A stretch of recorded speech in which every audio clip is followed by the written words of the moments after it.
Assalamualaikum warahmatullahi wabarakatuh. Segala puji bagi Allah, Rabb yang Maha Pengampun lagi Maha Penyayang. Syalawat dan salam tercurah kepada Rasulullah, suri teladan dalam taubat dan cinta. Saudaraku, di dunia yang penuh warna ini, kita menyaksikan satu fenomena yang begitu mengusik nurani, orang-orang jahat yang terang-terangan menindas, memanipulasi, bahkan merampas hak sesama, justru diangkat menjadi pemimpin. Bukankah ini ironi yang sangat menyayat? Ketika keadilan menjadi barang langka dan kebatilan justru dielu-elukan. Tak jarang kita mendengar masyarakat kecil bertanya dengan getir, kenapa pemimpin kita begini? Mereka melihat pemimpin yang tak takut berdusta, tak segan menindas, dan tak malu menumpuk kekayaan dari penderitaan rakyat. Namun, mereka tetap dipilih, didukung, bahkan dipuja. Lalu kita bertanya, apakah ini sekadar kesalahan sistem? Ataukah ini bagian dari skenario besar kehidupan yang telah lama diperingatkan oleh Allah dan Rasul-Nya? Di dalam Islam, kepemimpinan adalah amanah, bukan kehormatan. Rasulullah SAW bersabda, kepemimpinan itu adalah amanah, dan pada hari kiamat akan menjadi penyesalan kecuali bagi yang menunaikannya dengan haknya. Tapi mengapa kini amanah itu justru dipegang oleh mereka yang paling tak layak? Mungkin inilah bagian dari tanda-tanda akhir zaman, saat yang benar terlihat salah dan yang salah dibelah mati-matian. Ketika manusia memilih pemimpin bukan karena takwa dan adilnya, tetapi karena kepentingan, fanatisme, dan iming-iming dunia. Dalam narasi ini, mari kita selami bersama mengapa orang-orang zalim bisa diangkat menjadi pemimpin, apa yang disampaikan Islam tentang fenomena ini, dan apa yang bisa kita lakukan sebagai umat yang mendambakan keadilan dan keberkahan. Pemimpin zalim bukan hal baru. Sejarah manusia tak pernah sepi dari kisah pemimpin zalim. Fir'aun adalah simbol penguasa tiran yang merasa dirinya Tuhan. Ia menindas Bani Israel, membunuh anak-anak laki-laki, dan menciptakan sistem yang membungkam kebenaran. Tapi jangan salah, Fir'aun bukan satu-satunya. Dalam setiap peradaban selalu ada mereka yang naik ke tampuk kekuasaan bukan karena amanah, tetapi karena kerakusan. Bahkan dalam sejarah Islam sendiri, setelah masa Khulafaur Rasyidin, muncul penguasa-penguasa yang jauh dari teladan Rasulullah. Mereka membungkam ulama, memungut pajak tanpa hak, dan hidup dalam kemewahan sementara rakyatnya kelaparan. Ini menjadi pengingat bahwa umat Islam pun tidak kebal dari bencana kepemimpinan buruk. Pemimpin zalim seringkali naik bukan karena kekuatannya semata, tetapi karena umat yang lemah. Lemah dalam iman, dalam keberanian, dan dalam kesadaran. Mereka membiarkan kebatilan tumbuh karena takut atau karena sudah merasa tak ada harapan. Maka jangan terkejut jika pemimpin seperti itu muncul kembali hari ini. Dunia hanya mengulang siklus. Ketika umat menjauh dari Al-Quran, maka Allah akan berikan pemimpin yang mencerminkan jauhnya mereka dari petunjuk. Dosa kolektif umat. Rasulullah SAW pernah bersabda, sebagaimana keadaan kalian, begitulah pemimpin yang akan Allah angkat atas kalian. Ini adalah cermin, bukan hanya tentang siapa yang duduk di kursi kekuasaan, tapi tentang kita yang duduk di rumah-rumah, diam melihat maksiat, dan enggan memperbaiki diri. Ketika umat lebih sibuk mengejar dunia, melupakan salat, menggampangkan dosa, lalu memilih pemimpin karena popularitas dan iming-iming materi, maka hasilnya adalah bencana. Allah tidak akan memberi pemimpin yang saleh kepada umat yang jauh dari kesalehan. Dosa kolektif itu nyata. Ketika amar makruf nahi mungkar ditinggalkan dan umat lebih suka jadi penonton daripada pejuang kebenaran, maka jangan kaget jika kezaliman tumbuh subur, karena kezaliman hanya bisa hidup dalam masyarakat yang membiarkannya. Inilah yang harus kita sadari. Mengkritik pemimpin itu penting, tapi yang lebih penting adalah muhasabah diri. Karena jika umat bangkit dalam takwa, maka pemimpin yang zalim tak akan punya tempat untuk berdiri. Ujian kesabaran dan keimanan. Kepemimpinan yang buruk adalah ujian. Allah tidak menurunkan musibah tanpa sebab. Bisa jadi pemimpin yang zalim adalah bentuk peringatan dari Allah kepada umatnya, agar mereka sadar, agar mereka kembali. Tapi dalam ujian itu, Allah juga melihat siapa yang tetap istiqamah. Di tengah sistem yang korup, siapa yang tetap jujur? Siapa yang tetap menegakkan kebenaran meski sendirian? Siapa yang tak ikut-ikutan menyuap, mencuri, atau menipu hanya karena alasan semua orang juga begitu? Kesabaran dalam situasi seperti ini bukan berarti diam tanpa usaha, tapi sabar sambil terus bergerak dalam kebaikan. Sabar sambil berdakwah, sabar sambil membangun generasi, sabar sambil memperbaiki lingkungan sekitar. Karena perubahan itu bertahap, dan Allah tak pernah menyia-nyiakan amal sekecil apapun. Mereka yang sabar di masa gelap akan jadi pelita di masa depan. Mereka yang tetap jujur saat semua memalsukan akan jadi tiang penyangga ketika masyarakat runtuh karena kebohongan. Maka jangan biarkan ujian ini mematikan imanmu, jadikan ia bahan bakar untuk terus bertahan. Tanda-tanda akhir zaman.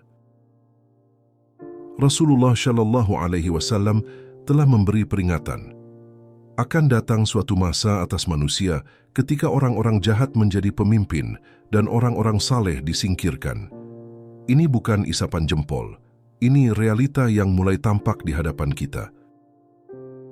Ketika kebenaran ditertawakan dan kebohongan disanjung, saat itulah fitnah menguasai kehidupan. Media memutarbalikkan fakta, ulama yang jujur dibungkam, dan pemimpin yang jahat dipoles seakan-akan malaikat. Inilah tanda-tanda zaman terbalik, dunia yang penuh tipu daya. Umat Islam harus sadar bahwa ini bukan masa biasa. Kita berada dalam babak akhir dari sejarah panjang umat manusia. Dan di masa seperti ini, kesetiaan kepada agama diuji dengan berat. Mereka yang bertahan di jalan kebenaran akan terasa asing, bahkan diolok-olok oleh sesamanya. Namun ingatlah, saat dunia terbalik, tetaplah tegak berdiri, karena mereka yang istiqamah di akhir zaman akan mendapatkan pahala seperti 50 sahabat Nabi, sebagaimana disebut dalam hadits. Jangan tergoda oleh glamor dunia, karena kebenaran tetaplah kebenaran, walau hanya sedikit yang memperjuangkannya. Peran umat dalam memilih dan menegur. Dalam sistem demokrasi yang memberi hak suara, kita tak bisa lepas tangan.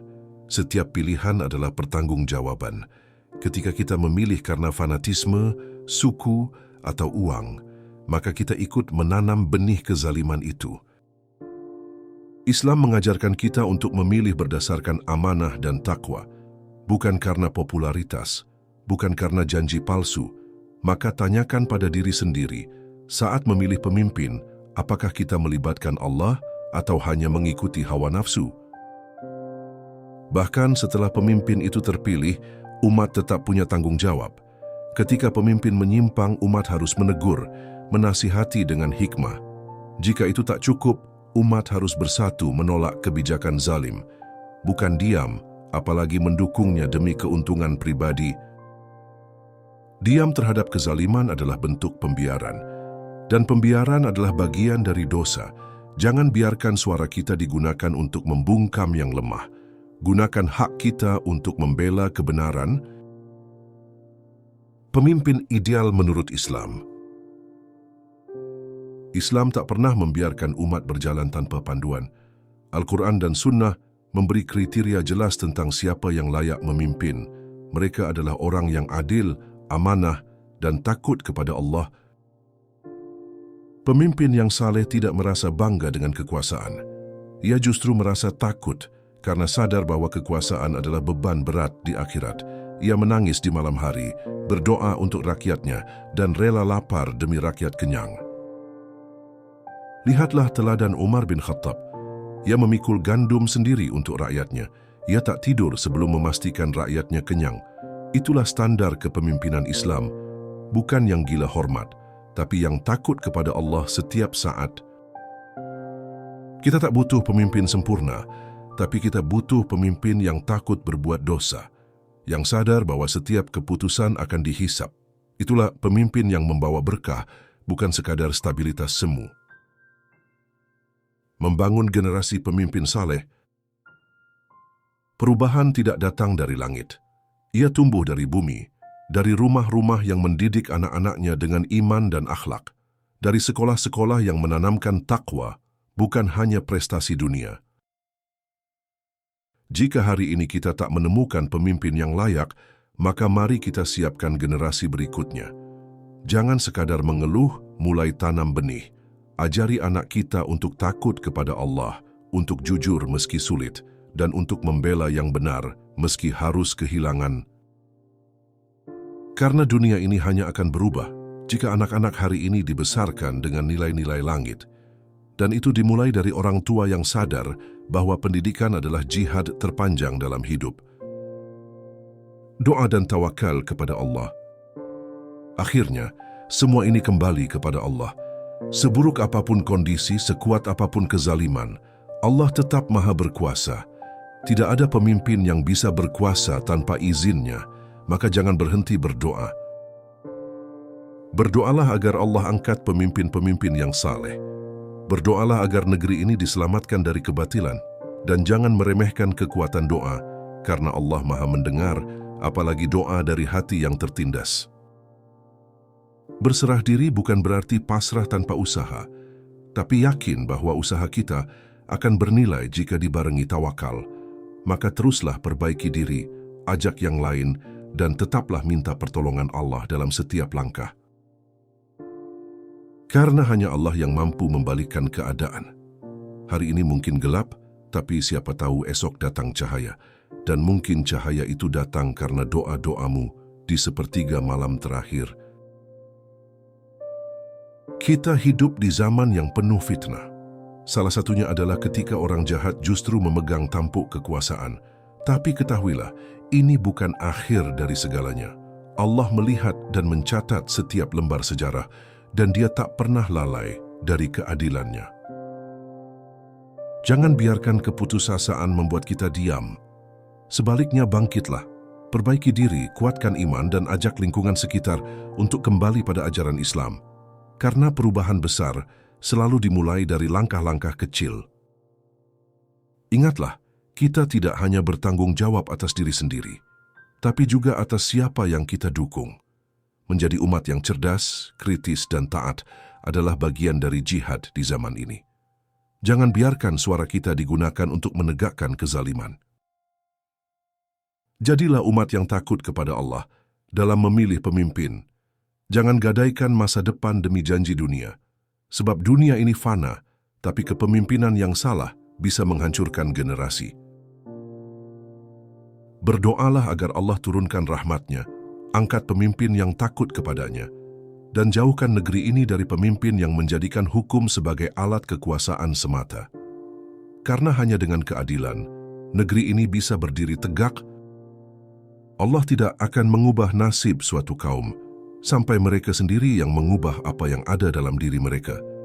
Kita tidak sedang ditakdirkan dalam kehancuran, kita sedang dipanggil untuk bangkit, untuk memperbaiki diri, keluarga, masyarakat, dan kembali menjadikan Allah sebagai pusat segala pilihan. Kunci perubahan bukan di istana kekuasaan, tapi di hati manusia. Jangan hanya meratap di depan layar atau mengutuk dari kejauhan. Jadilah cahaya di tengah gelap. Karena setiap perubahan besar dimulai dari satu tekad kecil untuk tidak menjadi bagian dari kebatilan.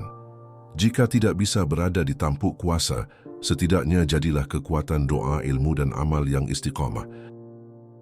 Mari kita berhenti menaruh harapan pada tokoh, partai atau sistem. Harapan sejati hanya pada Allah. Maka kuatkan ikhtiar, perbanyak doa, dan luruskan niat. Karena pertolongan Allah datang bukan pada jumlah atau kekuatan, tapi pada keimanan dan kesabaran. Di tengah zaman fitnah, orang-orang yang tetap berpegang pada kebenaran akan terasa asing. Tapi justru merekalah yang dijanjikan cahaya oleh Allah. Jangan lelah, jangan menyerah, karena satu hari keadilan akan datang dan mereka yang teguh akan tersenyum saat dunia menangis. Akhirnya jangan putus asa, Gelapnya malam bukan akhir dari segalanya, ia hanya mendahului fajar. Maka teruslah menjadi bagian dari mereka yang menyalakan lilin, bukan yang meniupnya. Karena dunia ini fana, tapi perjuanganmu akan kekal dalam catatan langit. Kalau video ini mengetuk hatimu, jangan biarkan berhenti di kamu. Like video ini sebagai bentuk dukungan pada dakwah kebaikan. Komen pendapatmu di bawah. Apa yang kamu rasakan tentang kondisi umat saat ini? Share ke keluarga, sahabat, dan grup WhatsApp. Bisa jadi satu klikmu mengubah cara pandang seseorang, dan jangan lupa subscribe agar kamu nggak tertinggal narasi-narasi Islam penuh makna berikutnya. Mari jadi bagian dari cahaya yang menuntun, bukan kegelapan yang membingungkan. Jazakumullahu khairan. Wassalamualaikum warahmatullahi wabarakatuh.